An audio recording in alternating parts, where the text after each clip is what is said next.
1268. You are listening to Get Down to Business, and we've got a returning guest. We've got Linda Forman, a CPA in Evanston, and a community activist in her own right. Linda, welcome back to Get Down to Business. Well, hello, Shalom. Welcome. Thank you. Well, Linda, I figured I can grab you during these remaining days in 2014 because before we know it, it's going to be tax season, and I probably won't be seeing you for a few months. Isn't that right? It might be. Maybe occasionally I'll pop up. And since we do have a few days left in the tax year, people have started to get their checkbooks out because they've got a stack of donation requests from various charities. And the cash ones are easy. You just write your check and make sure that you save the receipts. You normally will get receipt letters. So save them in your files because if the IRS ever asks for them, it's very good to have them around. Now, if you have a bunch of stuff in your basement or your attic and you're trying to donate it before the end of the year, keep the values real. Go to thrift shops and see what things are really selling for because the IRS is paying close scrutiny to these items. And also, if you're really getting rid of a lot of stuff, either this year or next, and it's the value, even the fair market value is going to be worth over $5,000, get an appraisal because otherwise you're not going to deduct the whole amount. Well, many of our listeners are probably happy that this point is true, but the IRS is severely understaffed. They're being asked to enforce many pieces of Obamacare or the Affordable Care Act, and they are understaffed, and that might be a good thing for some people, but perhaps not such a good thing for many of us that are going to be looking to get our taxes in and hopefully get our refunds and all those sort of things. What are you hearing these days about the only government agency that I know you say this all the time that actually brings in money for the federal government? Right, and I think that Congress did cut the IRS budget again, even though it's a little more than the year before, but IRS is dealing with so many things. But what you're going to find is you're going to get these letter audits saying, okay, we want to look at your contributions, or we want to look at your sales of stock and how you got to certain information there.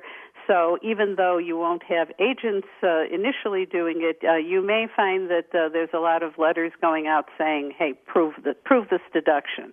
And I do feel badly for the IRS because there's a lot of good people working there, and they've got a lot on their plate, and you're going to see refunds delayed because of identity theft and because of the workload.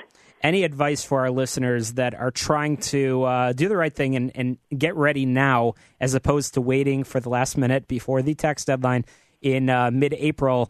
Then you mentioned about getting those donation letters, those receipts ready. What other helpful tips might you have for organizing that shoebox of information that might have piled up? Well, there are expanding files, household files, where you can put receipts into various categories, and then at the end of the year, take them out and do it. But I would highly recommend a program like Quicken for personal use, and certainly something like QuickBooks for business use, because it's going to really organize your life. And if you can write things in a checkbook, you can use these programs, and they will make your life infinitely more easy. And for some of our listeners that have contacted me and they're telling me that they have shoeboxes of information going back to 1975, what advice do you have for us? What is the actual rule? How long do people need to hold on to their records for? Okay, well, my rule is basically 7 years for really your backup information for your tax returns, but keep your actual tax returns forever, because there might be something on them, and the IRS is not going to go back far enough to give you a copy. And especially when you have people in their later years or at deaths and you're trying to get some information from prior returns, it's very helpful to have them around. And the big news here in Illinois is that with the incoming governor, the income tax hike is going to be rolled back, and people will hopefully be seeing some sort of an impact on their bottom line as they go into 2015 and they start to wrap up their 2014 records. What other things will be taking place? What other deductions are coming into play now, and which will be expiring? Well, all the deductions, we were waiting for what was called the tax extenders, such as the educator expenses and accelerated depreciation deductions, those type of things. They are only for 2014.